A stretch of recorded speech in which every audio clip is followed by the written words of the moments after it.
What's going on, family? Black Finish checking in. So I'm on a service call right now. He had a bumper and he wanted this roll pan bumper on there. He cut the rest of it off, wanted me to weld this one on, so I tacked it up across the top, welded the extension bar under the bottom. Yes, sir. Okay, I appreciate it. So he's working on his. This is his. It's nice. So I'm over here getting my hog on, helping him do his. He's happy for the job. I did. What you think about it, man? You pleased with it? Oh, yeah. I see that right now. I see it right now, man.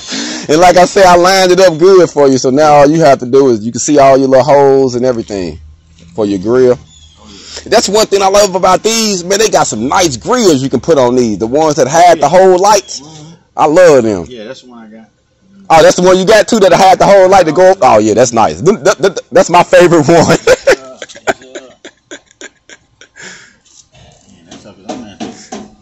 Good and strong. All gone.